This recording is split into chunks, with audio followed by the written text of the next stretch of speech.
Yeah, it is another episode of the Autumn Windbags. RJ Clifford, Juan Soto. Let's have some fun today.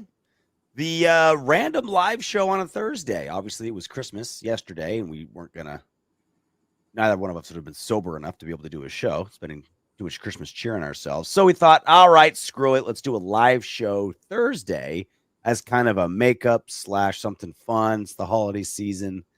Look at us going crazy, doing a random live show on a Thursday for our episode 292, creeping up on 300. Couple of wild and crazy guys. Look at us, so wacky. You get everything you wanted for Christmas? Yeah. I mean, I got like I wanted the randomest shit, so I actually got some pretty cool stuff. I got a boot jack, which I needed. A boot jack? Yeah. So in case someone like parks in the wrong parking garage, you can. No, that thing that you step on and you put your boot in, and then you just pull your foot out. Oh, I thought it was one of those things you put like those. Yeah, I almost popped my hamstring trying to take my boots off last time I had them on. And I got some compression, like those like compression leg things you plug in, like the kind that they have at Apex. Oh yeah. Those aren't cheap. I mean, if you got a good one, those are badass, dude. I mean, they don't go all the way up to the hip like the other ones. They go up like just above the knee. But man, that was nice. I want to make fun of you for getting old man stuff, but dude, I don't give a damn. I give a damn. Those things are. I got an inversion table for my back, and I got one of those travel balls that I can roll on. I can put in my suitcase and roll on to roll out like my back, hips, glutes, all that stuff. So we're in the same boat. Dude, our loved ones are just like, oh, you're just in pain all the time. You don't want toys or anything fun. You want just life to be 27% less painful. Got it. Dude, those compression boots are a game changer. So good. Well, Merry Christmas, buddy. Glad you had a good one. Dude. The freaking box is like, start at the lowest level. I'm like, yeah, right. Click, click, click, click, click. This ain't my first rodeo. I know how these things work.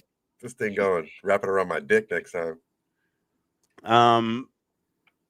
Well, Christmas has been rough for Maxx Crosby, injured, recovering from surgery, hyped up his rehab, said it was going to be the best comeback of all time. We're all getting excited, happy for him. It's like, okay, dude, take care of yourself. The season's over. Just get started early so you can be ready as early as possible for next season, right?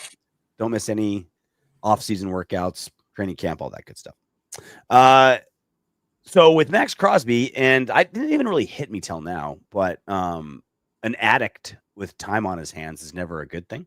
Maxx Crosby obviously being very open about his alcoholism and now his current sobriety, which we're all happy for. And so he got kind of I don't know what the word is. A little introspective. He got in his feels. He started feeling feelings. Here he is on the Rush podcast, and the conversation started because Brown's all-world D lineman Myles Garrett was basically saying, yeah, man, like I'm not gonna play this game forever. This team sucks. Like, not so many words, but he's a little bit more political about it. But it's like, yeah, this team sucks.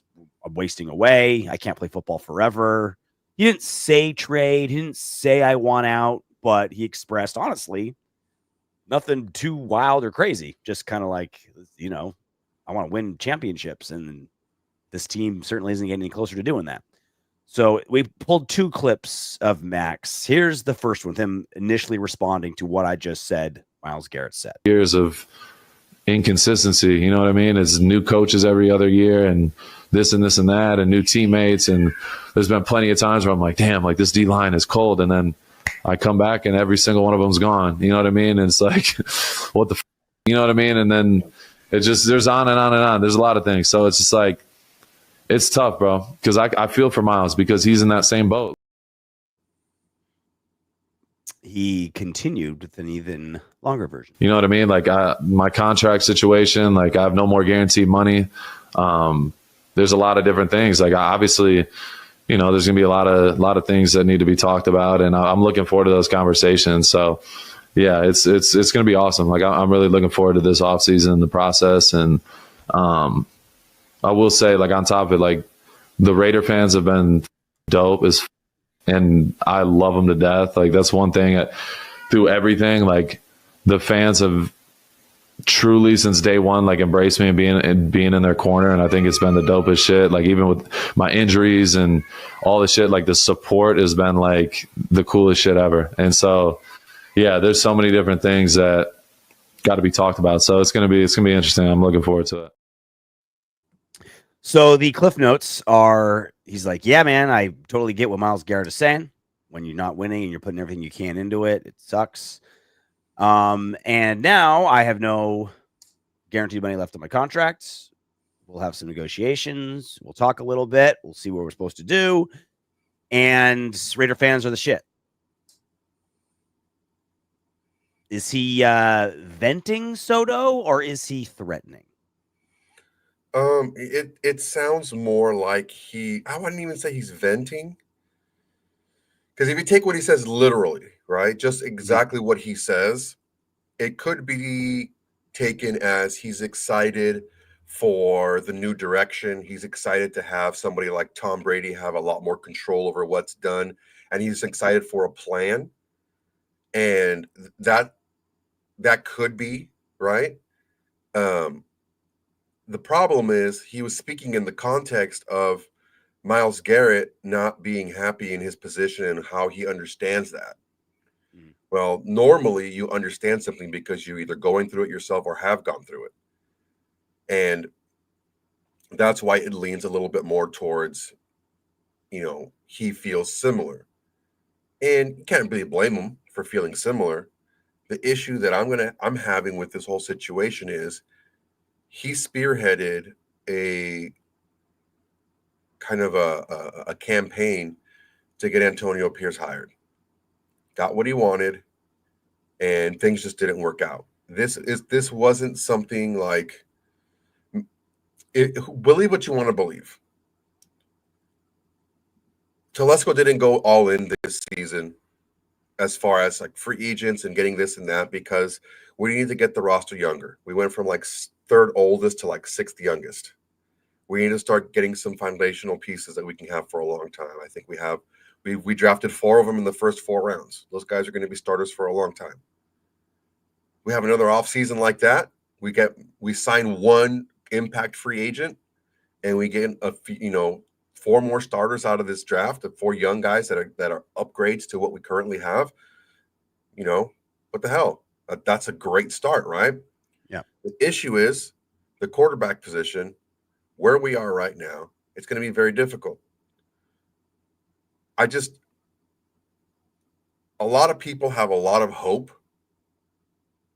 and they need to understand that the players that are picked at the top of the draft are picked up there for a reason. I remember there was a freaking groundswell coming for us to draft that guy from Tulane, the Spencer Platt or whatever. Oh, he's a freaking this, he's that, and oh, he can be this. And I'm like, dude, no, that guy sucks. He's not an NFL quarterback. There are certain things you need to see out of a player for them to translate well into the NFL. Isn't Spencer Pratt that reality TV show douche? That's Spencer Pratt, I think. Yeah. Is that what you said? I said Platt. Oh, Platt. I'm a little congested, excuse me. But it's not easy to find a franchise quarterback. It's a lot harder when you don't get one. Yeah. And this last season, we didn't get one. And I understand where Crosby's coming from. We moved on from Derek Carr, whether you believed he was the guy or not the guy or the answer or the problem or whatever he was. We moved on from him, and we had the opportunity to get a young franchise quarterback, and we decided not to. And then we decided not to again. It's like, okay, look, very similar to what we were talking. We had this conversation many times when I was like, you know what? I don't think Carr's the guy. We have to move on.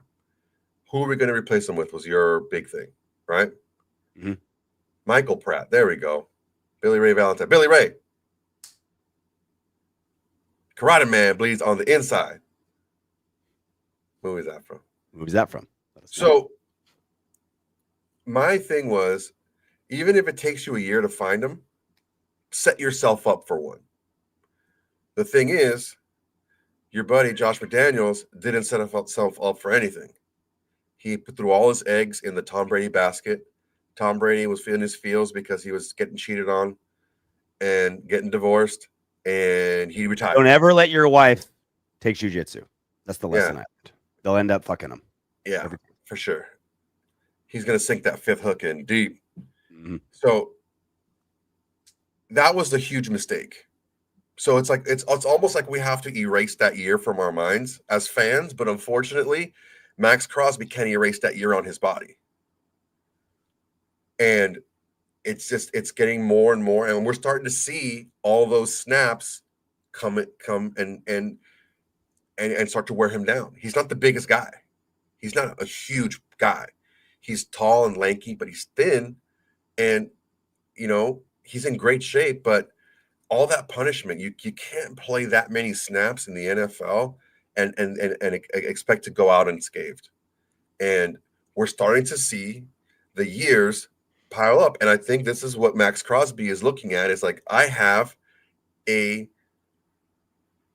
shelf life on this career now. I'm not invincible. I'm going to get hurt. I'm out for the season now.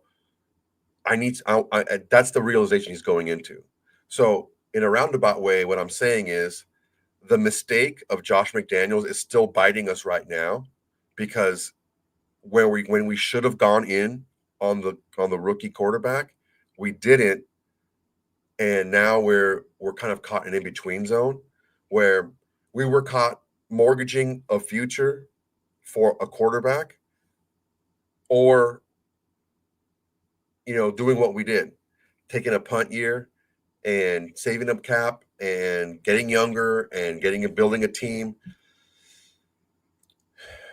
It was tough because the guys in the top three, which were like the guys that were worth trading up for, no one was moving. No one was moving for those spots. And we were almost forced into this situation to not move up. So I understand why Maxx Crosby is upset. I understand why he's saying what he's saying. And it's not, it's pretty thinly disguised. Like, he's talking about Myles Garrett, but he's talking about himself. And I can't blame the dude. I can't blame him. So Cedric Moore, Trading Places, you're the winner. What does he win? You get to look at my cool knife that I got for Christmas. Has my name on it. Yeah, damn it, that's the last thing you need. It. Freaking knife. I was gonna say, this is probably the worst murder weapon ever, because it's like freaking name. Like, who did it? Oh, this guy. So there's two schools of thought coming from Max, and it's either he's just got time on his hands, he's been injured, he's probably on crutches. This guy's used to training 27 hours a day, and now he's just like sitting there in the holidays, being a sober addict with nothing to do, no painkillers for his surgery, right? So he's just like thinking. He just like got time on his hands, and he's just thinking. And this is something that came up. Thank God he's got like a podcast and and a daughter and family to keep busy. But nothing he said I can argue with. Everything, especially in that first clip. Like, this is hard. It's just frustrating. I've got finite amount of years on me. I'm in my prime. I just want to win. I want to win so bad. It's like, okay, like, I can't fight you there, Max. Everything you're saying is true. I think I think it's a little bit. I think it's a lot of things. I think there's a third factor here that I think is a bigger factor than people are thinking of. Is he making a threat? I won't use the word threat, but I think he hinted at an ultimatum.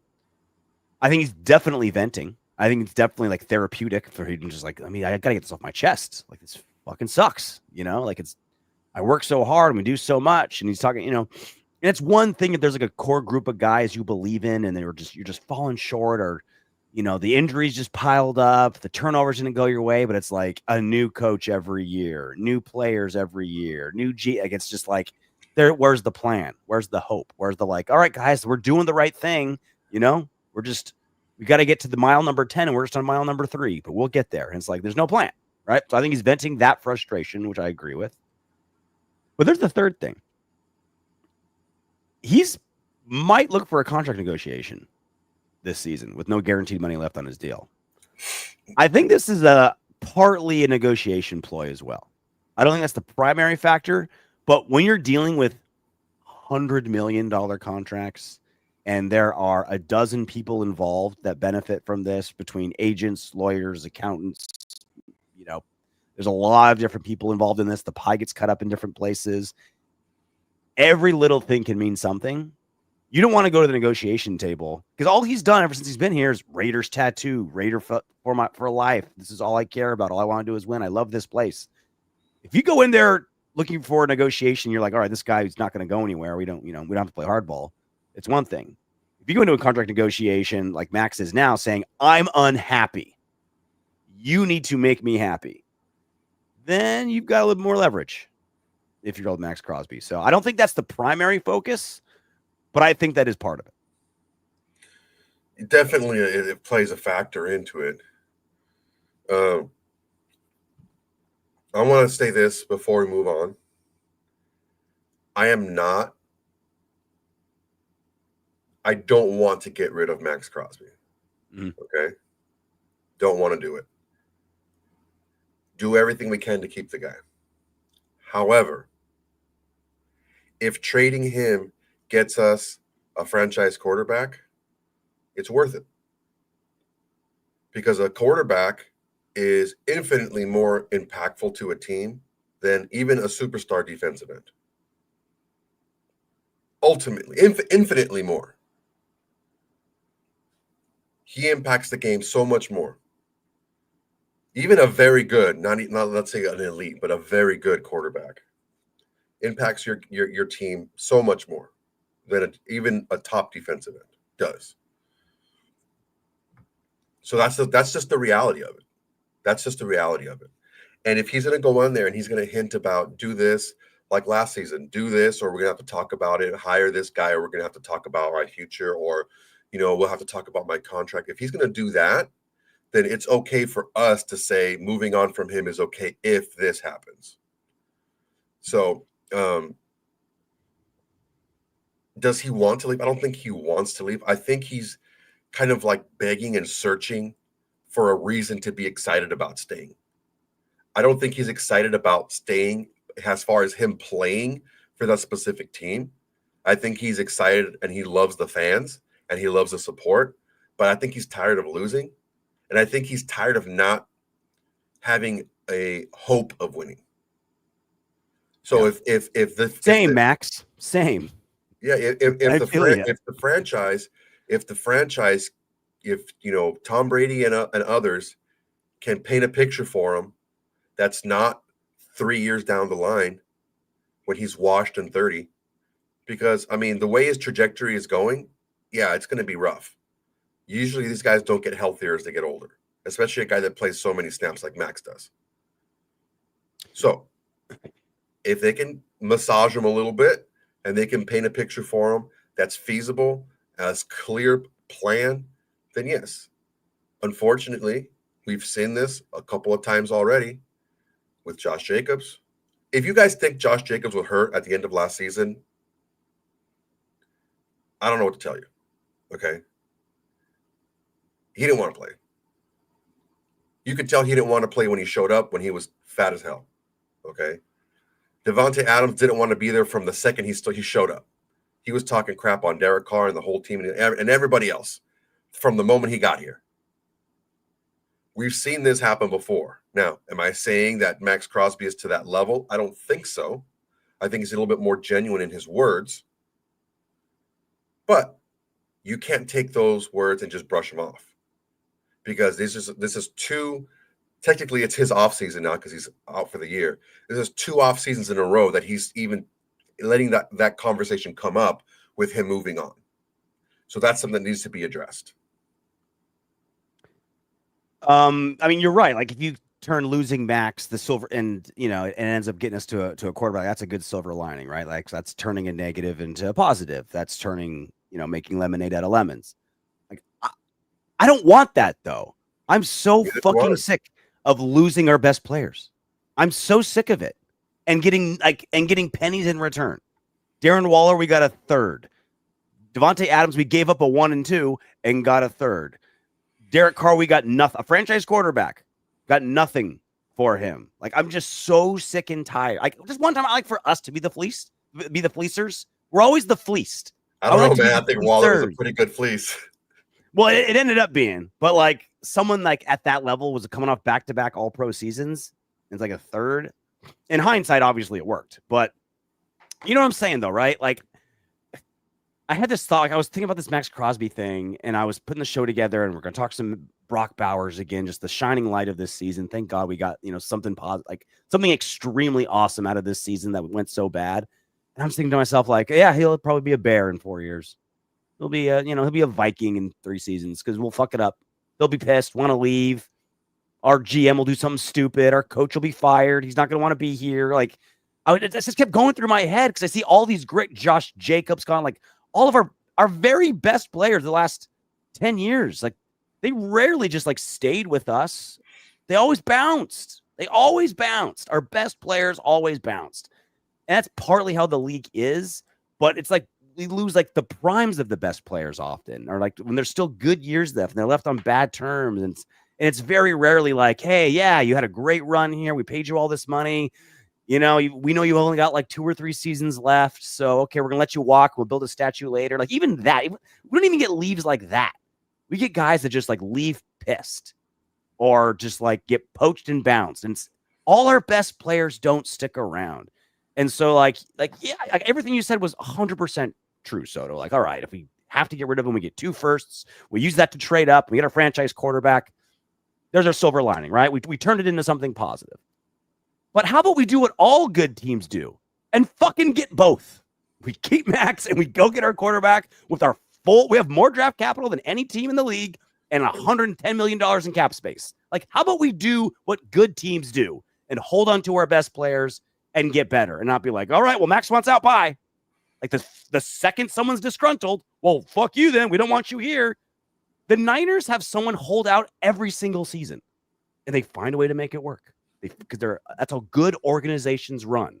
They don't just say like at the first fight that a couple have, and they break up and get divorced. It's like, no, man, you work through it. That's what good organizations do. And that's what we need to start doing. I've seen so many Raider fans, so I don't know if you've seen the same thing, but so many Raider fans are like, fine, later, trade him. He doesn't want to be here. We don't want him. It's like, do you guys get divorced the first time your wife burns a roast? Like, the first time she gives you bad directions, you're like, all right, well, we're getting divorced now. We're not going to make it work. It's like, make it. If you can't make it work with Maxx Crosby with a Raiders tattoo that says he wants to make this team amazing, if you can't make it work with him, who's ever in charge of the Raiders in the coming months, you should never be in football again if you can't make it work with Maxx fucking Crosby. Yeah, man, like, I think it's possible, but like I said, you have to sell them on it. You have to sell them on the plan. And the reason why players leave so pissed from the Raiders is because I genuinely do think players like playing for the Raiders. They see how well that the ex-players are treated. They see how well received and how supported they are from the fan base, regardless of how they're doing.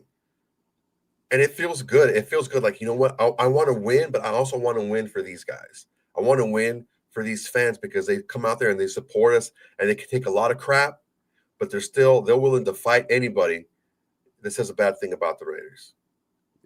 But the thing is that only goes so far. You can only cheat on your girlfriend so many times.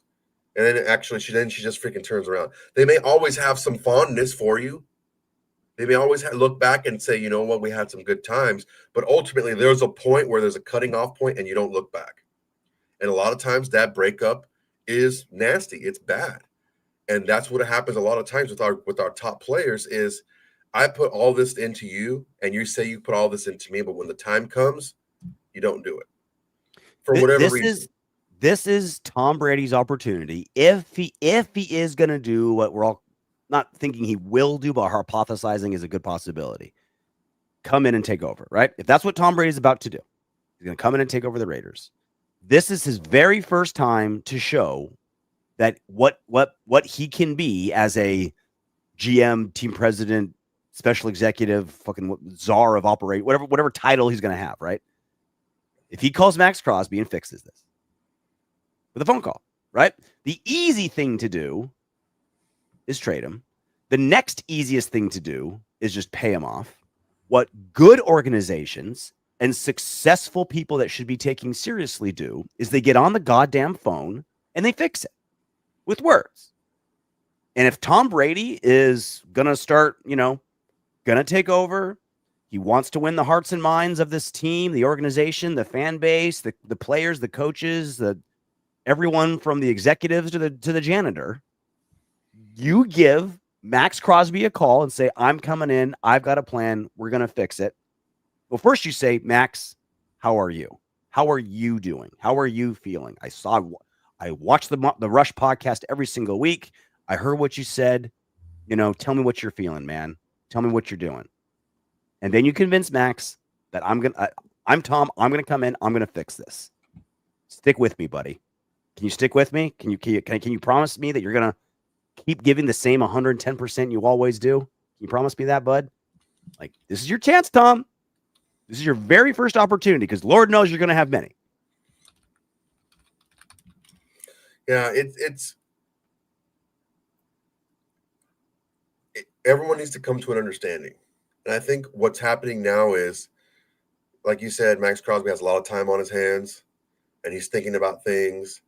And, another player in his position is coming into a big decision here. And he's kind of feeling it. He's kind of feeling it. I don't have a problem with him expressing himself. He said, he's excited, about discussing things, and I would be too.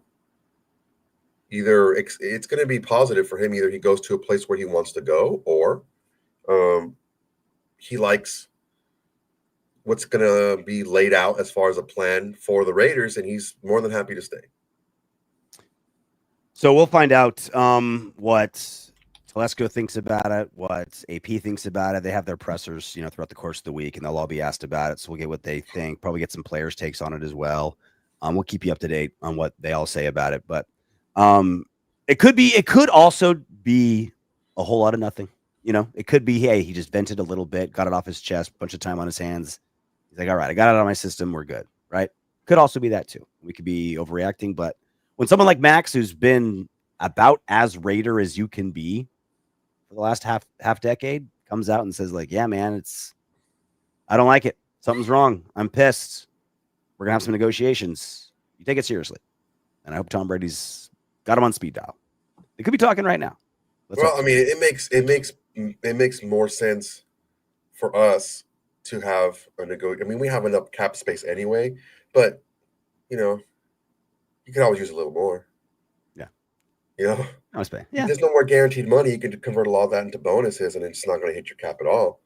And you can do what we did for like Waller or Colton Miller when we extended them. We left a couple of the first couple years really low and backloaded a lot of that stuff. So it's possible for us to do a good deal for both parties. And there's not many things that can't be smoothed out over a little bit of conversation. So I would say show up with a nice bottle of scotch, but it's Max. So you just bring in some stogies. Bro, get in the back porch. I haven't had apple juice in 20 years. And homegirl's nephew is like 3 years old. All that fucker wants to drink is apple juice. And he'll just come up to me, apple juice. I'm like, what? I'm like, sure. I'm like, you know what? Let me have a little apple juice. Treat yourself. You ain't driving. Diabetes in a cup. I'm like, you're letting him drink this? This is pure sugar. Is it at least like, so it's not even like good, like all organic, true apple juice? No, it is. It was like a Langer's, like, but it's still super freaking sweet. You're taking all the fiber out of the apple and just the stuff, the sweet stuff that it gives you. Oh man, it mixes really good. Mixes really good with rum. I will say that about it. I bet. All right, Sunday. It's a game that's been circled on the calendar. ever since the schedule came out for a couple reasons. One, I was like, damn, if I go to any game, I'm gonna do the Saints game in New Orleans, New Year's weekend. Like, hell yeah, that'd be fun. And of course, the Derek Carr revenge game, if he actually plays. Raiders, sadly, 1-point favorites over the Saints. Back-to-back games that were favorites. Winning streak, guys. Winning streak's on the way. Short week for the Raiders. Raiders and Saints, 7-7-1 all time. We got a tiebreaker. We got to do. Their very first game was a tie in the 60s, and now they're 7-7-1. Hoping we lose the all-time series and we can keep our overall draft pick hopes alive. Over under 37.5. I might take the under. What a slap fight. In that one. Yeah, I mean, that's the big. So, shockingly, there's a chance Derek Carr is actually going to play. He's been in concussion protocol and he fractured his non-throwing hand, his left hand. But the coach, the interim guy, whatever his name is, who's the interim coach over there? Darren Rizzi. His grip strength gets a little bit better every day. It's improving. I know I sound like a broken record when I come in here and talk about him, but it's really the same deal. It's a gradual improvement. The biggest thing would be being able to see if we could on Friday or Saturday to get him to simulate what a game would look like. So I can't believe it, but there's a chance. Looks like under 50%, but a realistic chance that Derek Carr plays. Which, I mean, cool, man. Like, revenge game. At least there's like something interesting about the game to care about, right? It's Derek playing his old team that he played with for 9 seasons. If he's even an injured Derek Carr is better than Spencer Rattler, so that gives us a chance to hopefully lose and keep our draft position. But on a national stage, Soto, he could become, and we've talked about this before, the first player in NFL history to lose to all 32 teams. He's the only player ever to lose to 31 teams, and he's just never played the Raiders. If Derek Carr starts and Derek Carr loses, he'd be the only player in NFL history to lose to every single NFL team. That's a crazy, weird record. Yeah, I mean, it's they're not a good team.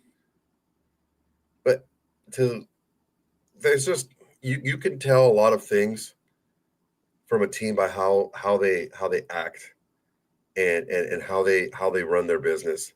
Mm-hmm. Unfortunately for the Saints, they are playing like they still have Derek Carr at quarterback, someone who can throw the ball a lot more, who's comfortable with an offense. Mm-hmm. And they have a rookie coming in Spencer Rattler who doesn't have as good a grasp on the offense. They're asking him to do a lot more than she should be doing. Should be running the ball a lot more. They should be throwing a lot more screens. They should be giving him a lot more easier throws to complete. They're just not. And that bodes well for us as going into this game, just because they're not playing towards his strengths. And they're not playing towards their team strengths. The way they won their first 2 games of the season, like scoring every single possession, it was Alvin Kamara. He was running the ball like crazy. He was catching screens and running around like crazy. He was the one that was killing it. And they were able to play off of that and with play action passes and stuff like that.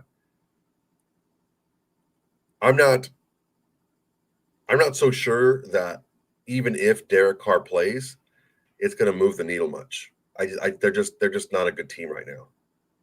Well, Kamara is also on the injury report, and he's unlikely to play, and he's, I think, the big game changer if he plays or not.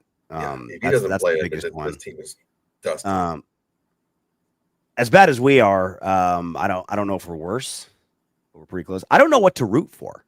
You know, like it's weird. Like I want to beat Carr, but I want to keep our draft position, but I want to see, just for the hilarity of it, Carr be the only player to lose to all 32 teams, just because I like history, but I don't want to win because then we lose the draft. You know what I mean? But I don't know what I'm going to root for. I'm going to be so torn.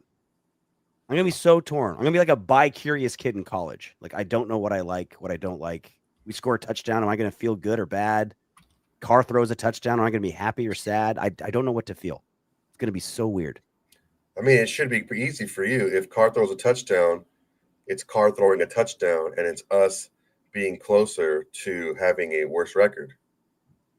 But then he's not going to be able to be the only player to lose all 32 teams. And then also, I get myself to root for losing. Yeah, I can't. I want to win. I don't give a shit. I want to win. When the game's over and I look at Tankathon, I'm happy. You're like, okay, good. Like everything's right in the world. Like the correct thing happened, but I can't feel good about it in the moment, you know? I just can't bring myself to root to lose. It's hard. You know, I can't. And I'm hearing a lot of the same people saying we should lose, and a lot of the same guys are saying, "Oh, there's no franchise quarterbacks in this." Then why lose? Then why root to lose if there's no franchise quarterback in this draft? It doesn't make any sense. There's 6 or 7 really top end players in their position that we can get, and hopefully we figure something out. But I just want it to be interesting too. Like I want to dude, that Jaguars game, I was just like I can't believe I'm rooting for the NFL season to be over. Like I'm rooting for I'm like when football games start feeling like homework, that's when it's shitty. You know what I mean? I'm waiting. Like when the games are bad and I don't have anything cool. At least this one's the Carr Bowl. At least we have Brock Bowers. Like there's a couple things to follow and get excited about and things to talk about. When the games are like that Jacksonville game, you're just like, can this just be over, please, so I can do anything else? I just don't want that to happen. And there's a really good chance. You know, both teams are tied for the least fumble recoveries in the NFL. Like if a ball goes to the floor, do they all just kind of stare at each other and say well, none of us are going to get it. We all suck at fumble recoveries. What do we? I don't know, man. We've been pretty good the last game or two. Yeah, we had 3 in 2 games after 14 games of 0. we doubled their number of fumble recoveries last game, and it turned into a win. We actually won the turnover battle and won a game. Yeah, Isaiah Polamalu was the AFC Defensive Player of the Week. So what are our goals on Sunday? The only thing I care about, get Brock the Rock. Let's break some records. And I don't even want the rookie records. I want to shatter some important records. So Brock Bowers has 101 receptions, 1,067 yards, only 4 touchdowns. Kind of weird. So Darren Waller has the team record for receptions in a season, 107. So he needs 6 or 7 to beat. The Mike Ditka tight end record that stood for 60 years. He only needs 10 more yards to break that. He had 1,076 yards. Puka Nakua's rookie catches record is 105. So Brock needs 5 more catches to beat that.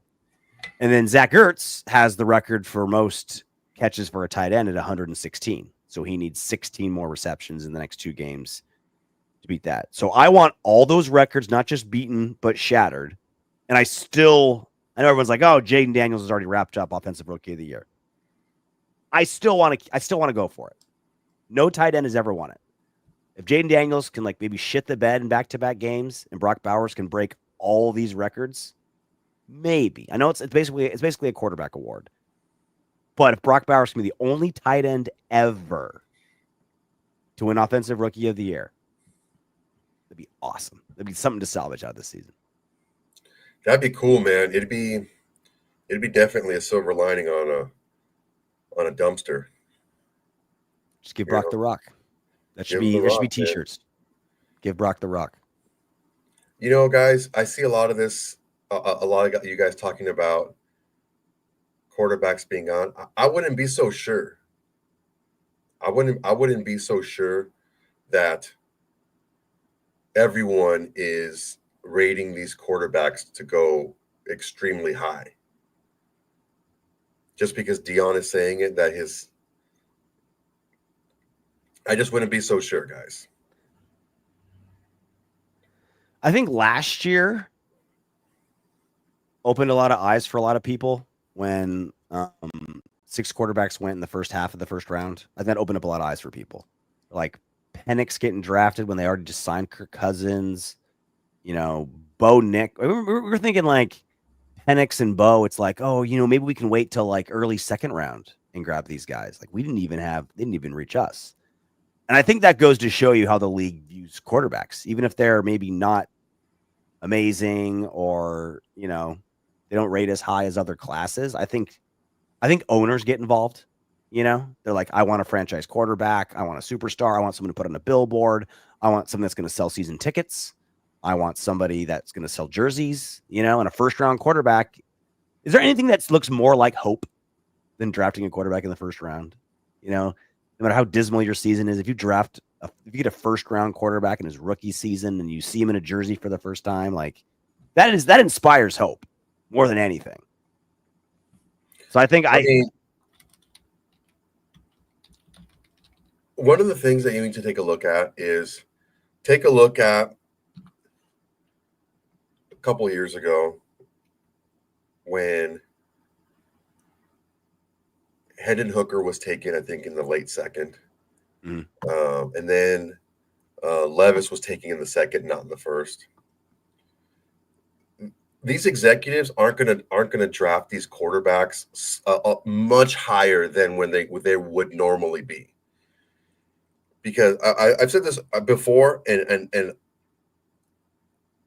the good teams don't fall in love with new, right? Sam Darnold rates higher coming out of college than any quarterback in this class. He was just a better prospect. His tools are better. You know, his traits are better. He's just a better quarterback. It all depends on what kind of surroundings you give him. This with any player. If you feel that player X is better than the guys in the draft, then you should get player X. Regardless of what anybody says, you should get the best player available. And if the best player available is a Sam Darnold, is another quarterback that's either available in a trade or available in free agency, then you go there. Just because the person is coming out of college doesn't mean they're a better player than a person who hasn't succeeded yet in the NFL. Just be very, very conscious of that, because we see a lot of these teams out here. Like, for example, look what's going on in Seattle. They had Geno Smith as a backup in there for a couple of years, and they saw a lot of good in what he was doing, so much so that they've shipped off Russell Wilson, and they've gotten better. So just be conscious of that, because I see a lot of guys are like, oh, well, we can't get a quarterback. We're not going to get one of the top two quarterbacks. Well, you know, yes, last year was an anomaly, which is why I was pounding the table for it. In the year before's draft, I was saying next year's going to be a better quarterback draft than this year, and this year's actually pretty okay. This year's quarterback draft, not great. You got a couple guys that if you squint and everything goes right, could be pretty good. But other than that, I don't see anyone outside of the first top two guys being anything of significance in the NFL, quarterback-wise. Everything you're saying is true, and that's what good teams do. But also, good teams don't draft in the top 5. You know what I mean? It's like, think about like what these quarterback teams like Cleveland, how they've handled the quarterback position, right? Idiots. Tennessee, terrible at the quarterback. You know what I mean? It's like, these aren't smart franchises. These are franchises like, all right, let's just get a quarterback to fix this shit. You know what I mean?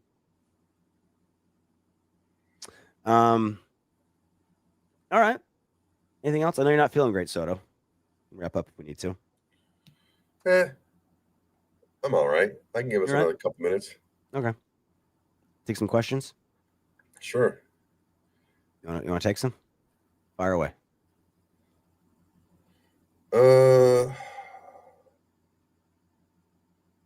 Dutch Master 710.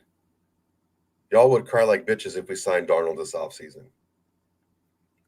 Who's so y'all? Sure. Me and Soto, or fans in general? Or the guys in the chat. Original Surfer Bob. Look, I think if that's you, goddammit, Surfer Bob, you fucking sexy motherfucker, put a shirt on, goddammit. No. Don't ever. I think Sam Darnold way over Warden or brush your hair. He's a better player, dude. He's a better player. He's got better tools. Look, Sam Darnold is exactly what I've been screaming about for months. Sam Darnold, because he went to a good organization with a great head coach and a great offensive mind and one of the best offensive lines in football and a great scheme and weapons, and he's thriving, right? Because he's in a system and he can maximize what he does well.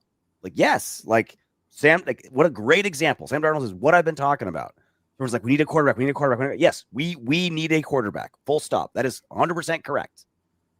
But for that quarterback to thrive, we need a good head coach, a good offensive coordinator, a good offensive line, some continuity in our scheme and plan and all this stuff. Like, a quarterback isn't a fix-all.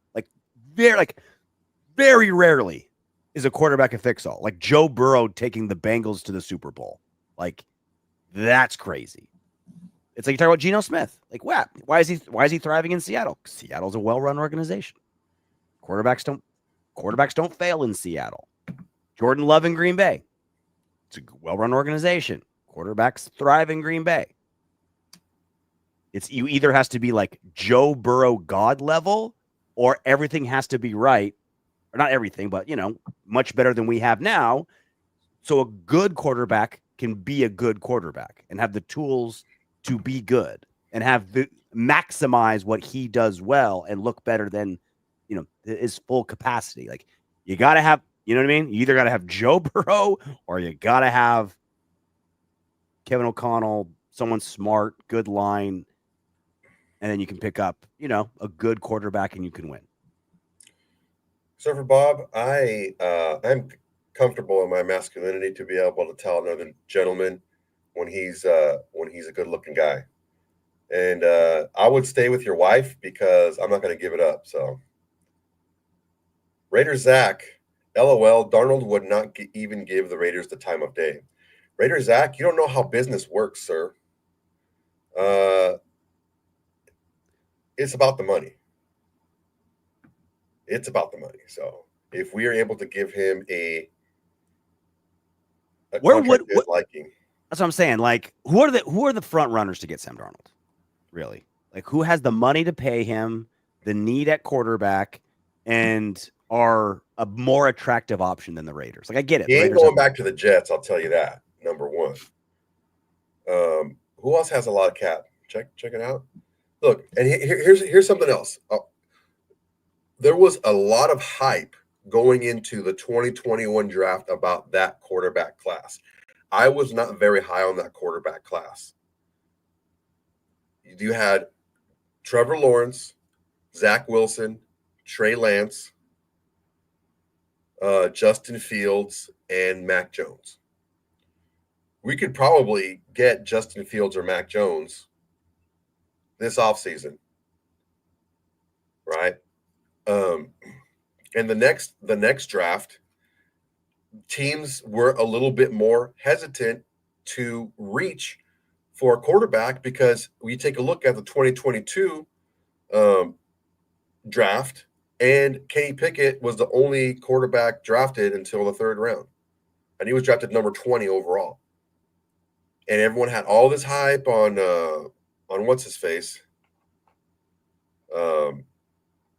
He plays for the Packers now. What's his name? Jordan Love? The quarterback. Good old what's his face. He's a good guy.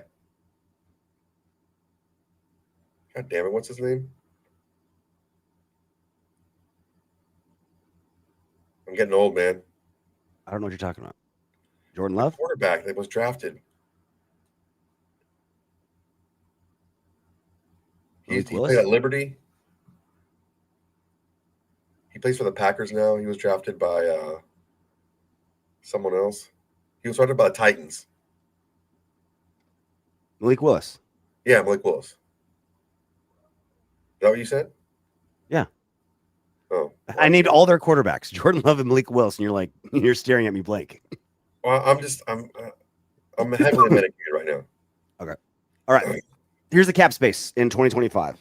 Patriots was 132 million. Patriots don't need a quarterback. The Commanders don't need a quarterback. Cardinals don't need a Bears don't. The Bears don't need a quarterback. The Vikings already drafted their quarterback. The Chargers don't need a quarterback. The Niners don't need a quarterback. 49ers, if Sam Darnold, or if he plays hardball, they might say, like, all right, we'll get Sam Darnold for cheaper, and just say, like, you're Purdy is going to freaking sign. He knows that that's the place where he wants to be. He's in the perfect situation. He has weapons. He has the coaching. He's not going to go anywhere. I don't know. If the Niners are like, dude, we're not giving you $55 million a year, We'll give you, because if we can get Sam Darnold and pay him the exact same amount as we should be able to sign you. I think they'll use Sam Darnold as leverage. So let's count them as a half. Lions no, Titans, Bengals no, Packers no, Broncos no. Hang on a second, RJ. Time out. We have to do a little bit of educating here. Mm-hmm. Mr. Lance Kirk, you look like a young man who has a little bit of experience as a not so young man who has more experience. Let me put you on game. Women with daddy issues, those are like the best kind, dude. I'm not saying that for a long talk to a divorced man. He'll tell you. take not for a long term. You don't want to marry him, but I'm telling you. I'll say old man Clifford in all his wisdom. They will definitely let you spit in their mouth. Old man Clifford gave me some very, very sage advice. He's like, RJ, there's the right girl and there's the right now girl. And as long as you know the difference, you'll be okay. And that's a hard thing to do sometimes because it's easy to fall in love with the right now girl, you know? God damn it, Alfredo. Stop being so right. Daddy issue girls give the best head. Alfredo. Getting some head. Getting some head. So, I mean, I don't know, man. Where's Sam Darnold going to go? It doesn't have to be Sam Darnold, man. It didn't have to be Sam Darnold. There's other guys out there. I mean, the best available option? Look, there's guys out there, ultimately, that if we had a better coaching situation for them, they would be infinitely better than what we have right now. More dynamic players with better look. All we're doing, all a coach and a fucking mustache is getting my nose. The head coach, the offensive coordinator, they need to build something around what the quarterback does best, right? Mm. And hide what they don't do well. The issue is certain games and certain situations dictate that you have to do certain things as a quarterback. If you're down in the game, if the team is just really good at taking away something that you do well, you have to stretch outside of your comfort zone and do things that you don't do well at a high level. That's the kind of game that you're playing with the defensive coordinators. If we go somewhere like and I'm not saying we should or shouldn't, I'm just saying there's a name out there, right? Justin Fields will be available. Okay. Justin Fields has certain skills that are better than the best skills that the quarterbacks that we have in our room right now. Mm. His ability to run and move is better than any ability that any of our quarterbacks have. Now, is that built for a long-term thing? Probably not. Are we going to put all our eggs in the basket with him? Probably not. But if you're looking to build something for the future, and you're not always just building to win games, you're also building to improve, to keep the morale up and to keep guys like Maxx Crosby happy. It shows that you're trying. I understand Billy Ray. I understand that he can't throw. I get that. I don't think that he can't throw. I don't think that he can run an offense like most NFL quarterbacks can run. I'm just saying, how many quarterbacks that are reachable for us are we going to be happy with? Like Shedeur Sanders, Cam Ward, maybe one of us, we could prefer one or the other, but I'd be happy if we got either one of them and we didn't have to, trade 3 firsts to go up to grab them. But again, with a reasonable deal, Cam Ward, Shedeur Sanders, and Sam Darnold. I don't know. Is there a fourth that's like feasibly reachable that we're happy with? There's guys that are better, but I don't know if there's anyone like. There's guys like Mac Jones out there who has shown the ability to win games. I wouldn't judge him just on the game that we played him against him with the Jags, because that team is terrible. Even with Trevor Lawrence, they were losing games. Okay. My question isn't so much like, are there guys where if you squint, we can squeeze the right juice out of them? Like, who would you be happy with? You're like, okay, maybe this guy doesn't work out, but I'm ready to go all in on this guy, and I'm happy with the signing. Other than those 3 I mentioned, is there anyone else? It's basically That's what I'm thinking of, right? It's like of all the Sam quarterback Darnold, needy. Zach Wilson, Trey Lance, Jacoby Brissett, Taylor Heineke, Marcus Mariota, Drew Lock, Jared Stidham, Andy Dalton, Justin Fields, Joe Flacco, Jameis Winston, Mac Jones, Carson Wentz. Are there any of those guys you'd be happy with Carson Wentz? Look, what we have seen lately is when a quarterback who has a high skill level goes from a bad situation to a good situation and learns under good coaching, they normally get much better after the fact. So it happened with Baker Mayfield. It happened with Sam Darnold. They went from bad situations. Hell, they were both in Carolina at the same time. A year with under Shanahan, and it looks like Sam Darnold has kind of figured it out, and he goes to another good situation for him in Minnesota, doing much better. Baker goes from Carolina, goes under McVay for a half season or so, learns, and then he goes to a good situation in Tampa, plays much better. Let's see, Garoppolo, Case Keenum, Mason Rudolph. I would not be like if let's say we drafted Shedeur Cam and then signed like a Carson Wentz. Like I'd be very happy with that. Like, okay, yeah, let's get a retread veteran. Yeah. Skill wise, Carson Wentz is better than anyone we have on our squad right now. But if we don't get any of those three quarterbacks I mentioned, I'm unhappy.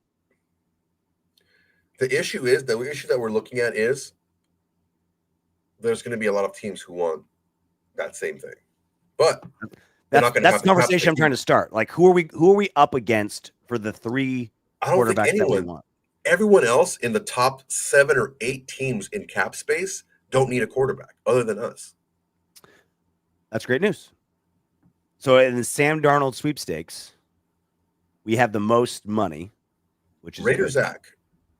Problem is, Soto, we're not in a good situation, bud. I pray we get to be a good situation. Well, that's what we've talked about. And a lot of people are freaking complaining about AP not getting a fair shot. Listen, homie, it's not about fair. It's not about fair. I'm not saying you. There's a lot of people out there who's saying this. It's not about fair. Like RJ's been saying, it's about who's the best one for the job. Yes, AP is an excellent motivator. Yes, AP is an excellent communicator with the players. But he came into the job with those skills. He didn't develop them. The skills he needs to develop, game management, game time decisions, are not getting better. It's already been 25 games. Like, pull your head out of your ass, okay? Get better at the things you need to get better at, or move on.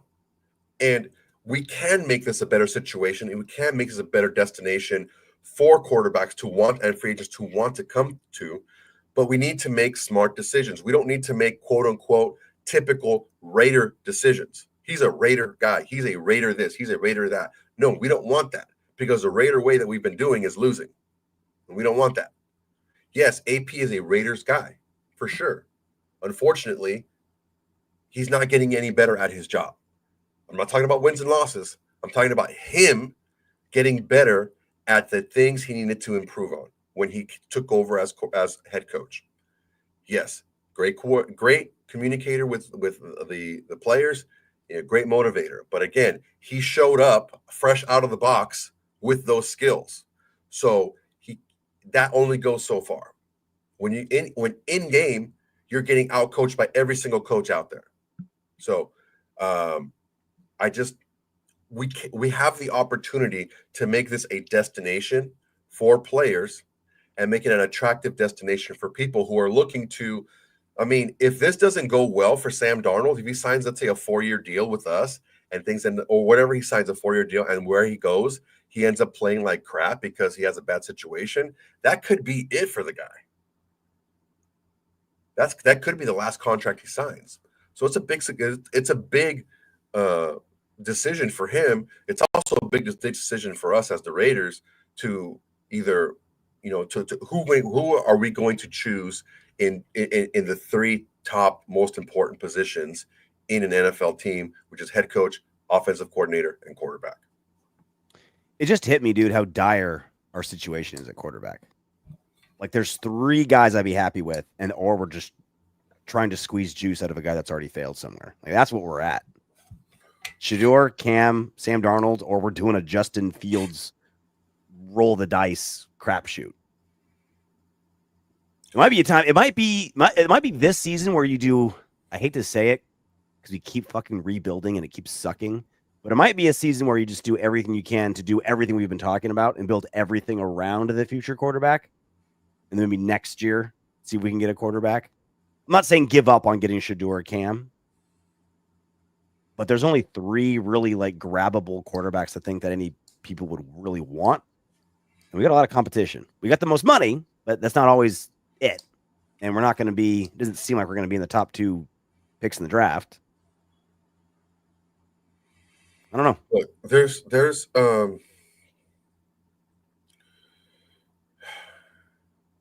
a lot that's going to go into this, which is why, I think it's going to be exciting for us as well. The issues that we have looking into the moving pieces that we see is who is rated what, right? And those are the things that we're not privy to. And that's the hard part about this whole thing. We don't know how, honestly, look, if we had ever had the opportunity, like, okay, if you want to get a fair assessment of this year's quarterback class, you ask the Bears, the Commanders, and the Patriots. Those are 3 teams who just got a quarterback who are not in the quarterback market. They will give you a fair assessment of the quarterbacks coming out of this class. If they say the quarterback, oh, that's a top 5 guy, yeah, he's this, he's that, he's whatever. Okay, then you can kind of put that, because they don't need one. So they don't have to overrate this guy just because they need one. We have the worst quarterback room in the NFL, I think. Talent-wise, I think we have the worst quarterback room in the NFL. I think by any metric, we have the worst. And I think we have the worst running back room. We have the worst backfield in the NFL, talent-wise. And it's starting to show when you can't run the ball to help your quarterback out, and you can't throw the ball to help your running back out. There is a lot of serious needs on this team, and we need to start knocking them off. Hopefully, a handful at a time. I think that we did a good job in this last draft. We knocked out a couple of spots I think are going to be, good spots for us to be able to move forward with. I think DeCam Richardson is, he's played much better the last 2 weeks. But he's just getting him a little bit more time as he gets more time. DeMar Glaze, like you said, DJ Glaze is like a solid right tackle in the NFL. We've seen Jackson Bowers-Johnson be a mauler at center or guard. Either way, he makes everyone else look bad around him. That's how good he is. That's how good he looks. And he's still making a lot of mistakes too. And there's also Brock Bowers is like, he's one of the best pass catchers in the league, regardless of position. We can keep that momentum going, and we can, some of the guys that we drafted late last year can play a little bit more of a significant role this next season coming up. We could have something going here. The issue is, again, take a step back. How do you rate these guys and these skill sets versus who's available? I wouldn't be mad at a Carson Wentz. I wouldn't be mad at a Sam Darnold. These are guys who've shown they've been able to win games, and they have high-end traits. Why did things go wrong? Who knows? Did, some years in different organizations help Carson Wentz kind of get a little bit of the more attitude off of him? I think that's one of the things is a lot of the guys, he rubbed some of the guys the wrong way. Is, playing with a Patrick Mahomes under Andy Reid, did that kind of do him a little bit of good? The way that playing for better quarterback coaches like Sam Darnold and Baker Mayfield did kind of help them along a little bit. Who knows?